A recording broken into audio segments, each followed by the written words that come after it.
जय हिंद दोस्तों, स्वागत है आप सभी का चैम्प डिफेंस एकेडमी के यूट्यूब चैनल पे। हम यहाँ पे लेकर आ चुके हैं फिजिक्स की तेजस सीरीज का पार्ट नंबर 6, जो कि आपके आने वाले एग्जाम के लिए बहुत ही ज़्यादा हेल्पफुल है। अगर आप चैनल पहली बार आए हैं तो चैनल को सब्सक्राइब करें और बेल आइकन को प्रेस करें। तो हमारा पहला क्वेश्चन है, हमसे कह रहा है कि निर्वात में कोई लेंस अदृश्य होगा यदि लेंस के पदार्थ का अपवर्तनांक। निर्वात में, जब भी निर्वात में, जहाँ निर्वात का मतलब क्या होता है, वैक्यूम, मतलब कि जहाँ पे ना हवा हो ना कोई गैसेस हो, वो पूरा क्या होता है वहाँ पे ब्लैंक होता है।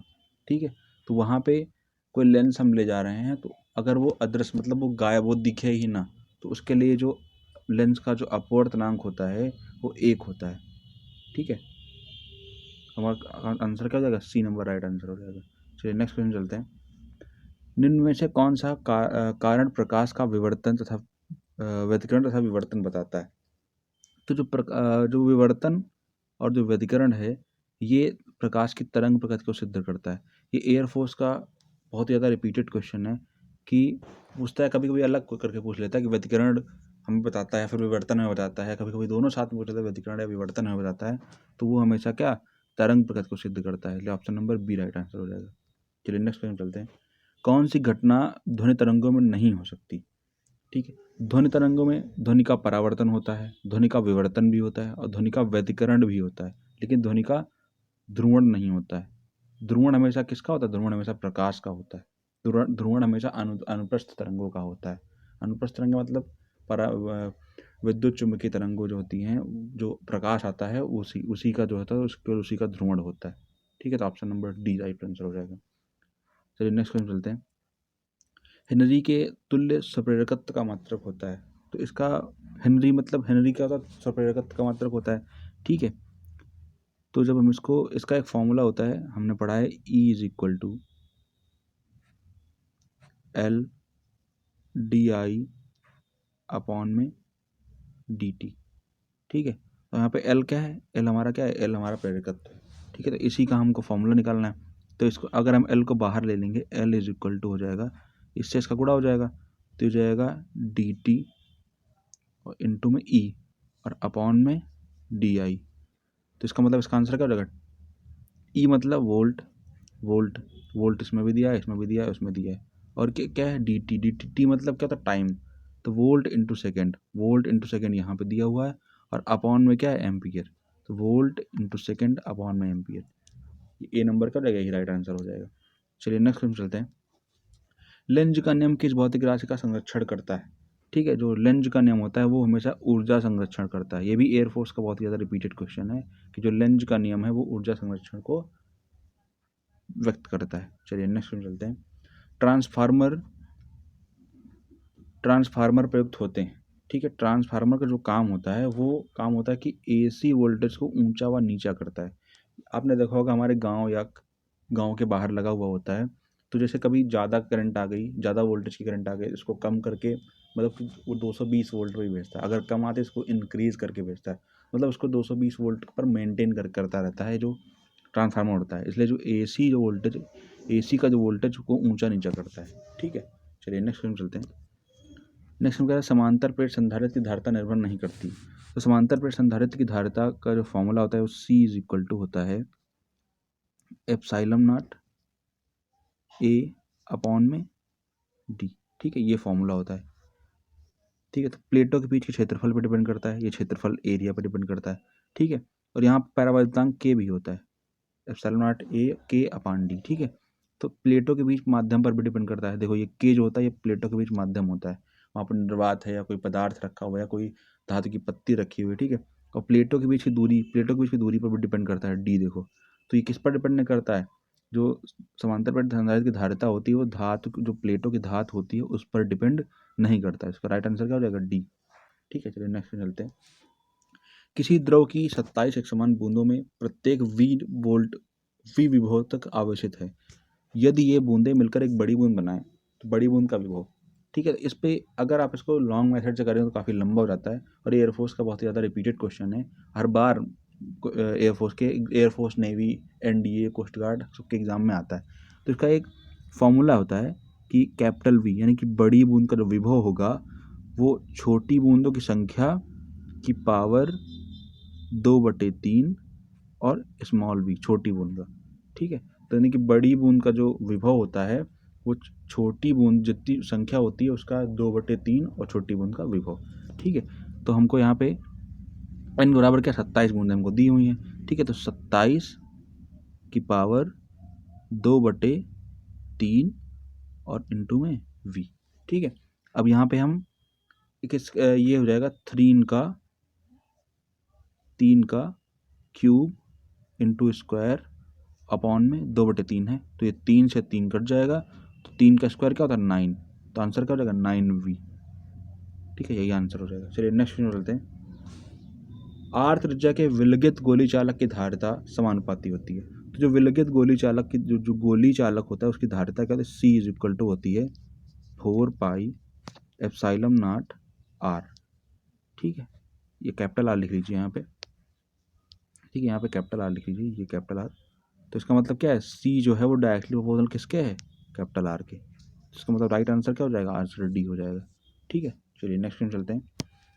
जब प्रोटॉन को इलेक्ट्रॉन के समीप लाया जाता है तो निकाय की स्थितिज ऊर्जा, तो स्थितिज ऊर्जा का जो फॉर्मूला होता है ये होता है U = 1/4πε0 Q1 Q2 अपॉन में R, ठीक है।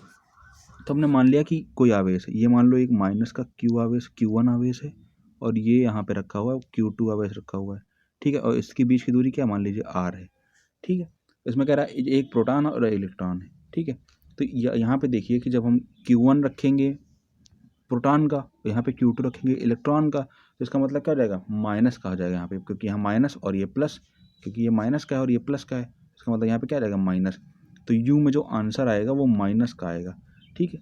माइनस का Q² अपॉन R, और यहाँ पे साथ में क्या है, इसको हम K मान लेते हैं, K, ठीक है। इसको हमने क्या मान लिया, ये नियतांक होता है K मान लिया इसको, ठीक है।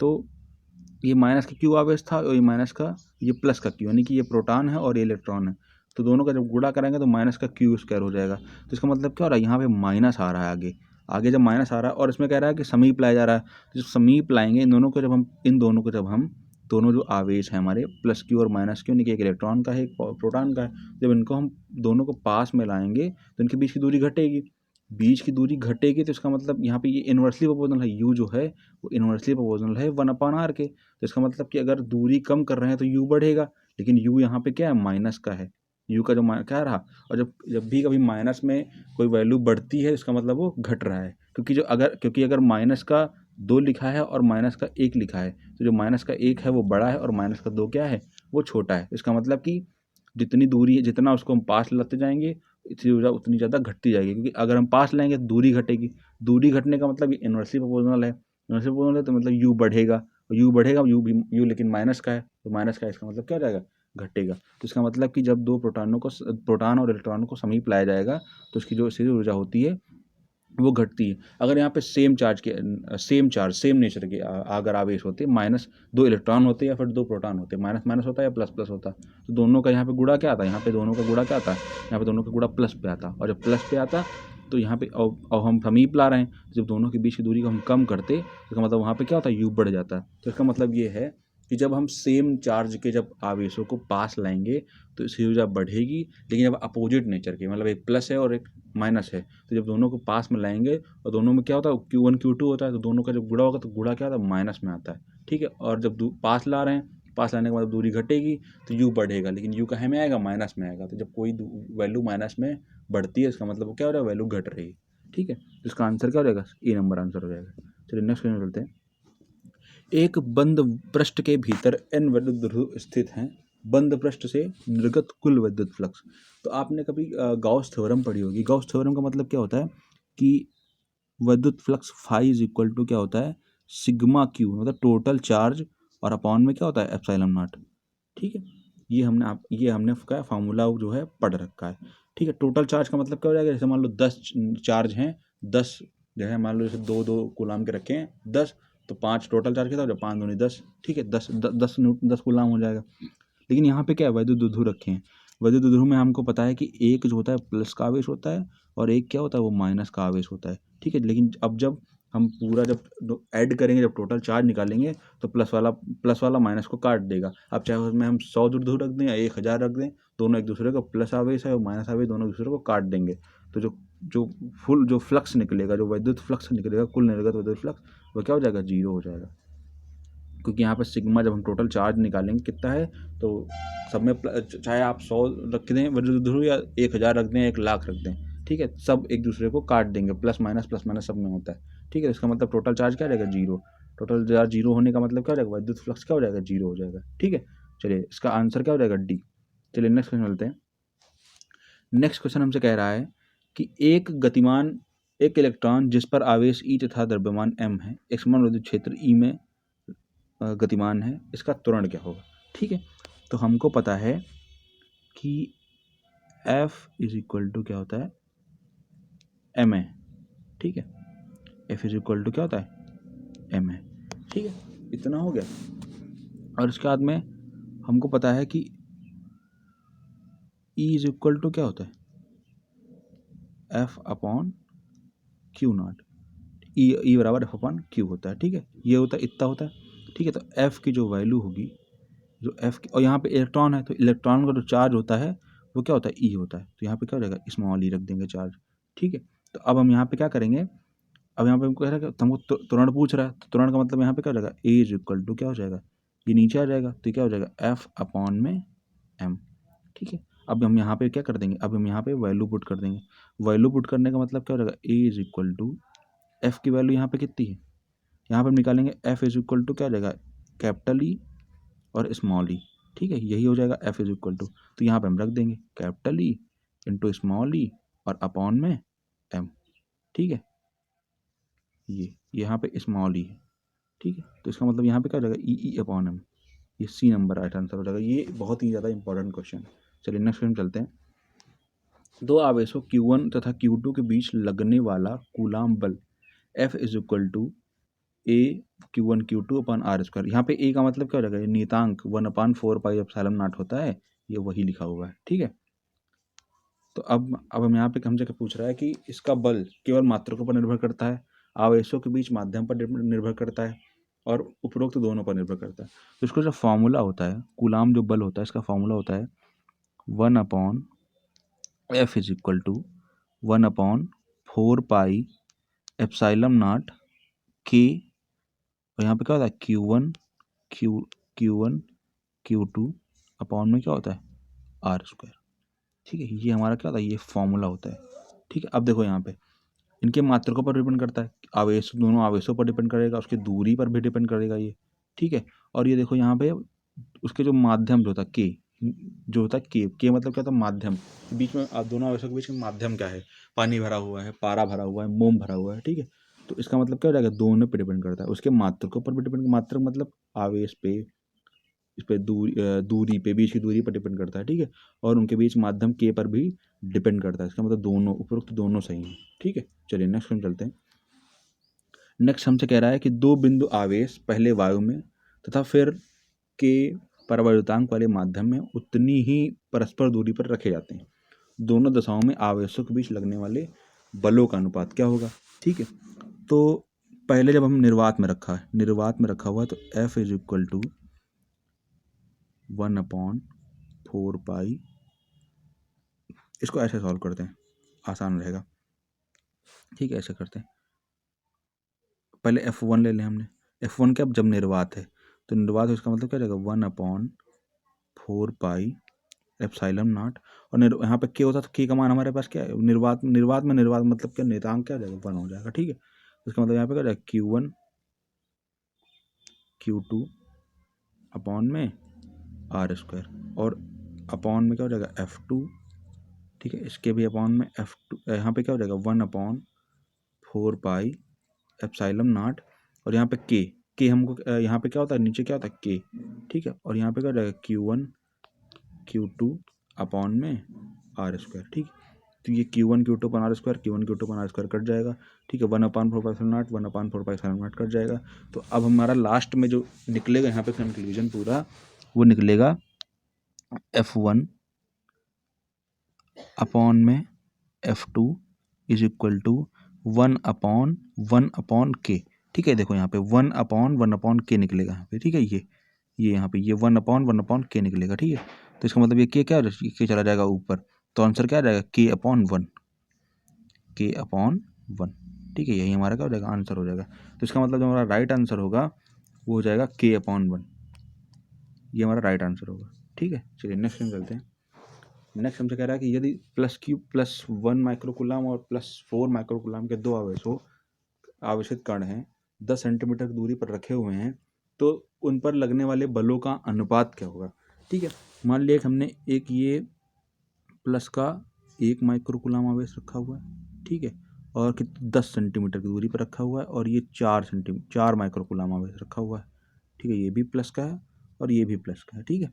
अब जब दोनों आवेश रखे हुए हैं, चाहे प्लस हो या माइनस हो, अगर प्लस प्लस रखे हुए हैं तो एक दूसरे को क्या करेंगे, एक दूसरे से दूर भागेंगे, ठीक है। अगर माइनस प्लस होता है तो एक दूसरे के क्या होते हैं, करीब आते हैं, अट्रैक्ट करते हैं दूसरे को, एक दूसरे के करीब आते हैं, अगर माइनस और प्लस होता है, ठीक है।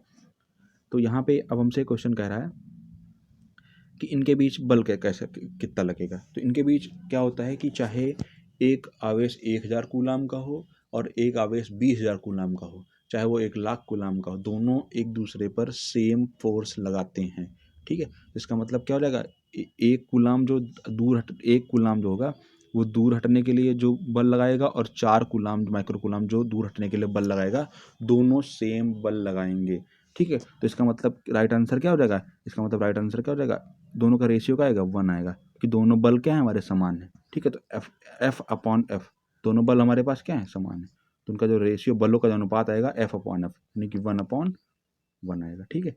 चाहे वो 1 कूलाम हो, चाहे वो 10 कूलाम हो, चाहे वो 50 कूलाम हो, चाहे 100 कूलाम हो, सेम फोर्स लगाएंगे एक दूसरे को, चाहे वो पास आए या फिर दूर जाएं, दोनों सेम फोर्स लगाते हैं, बराबर फोर्स लगाते हैं, ठीक है।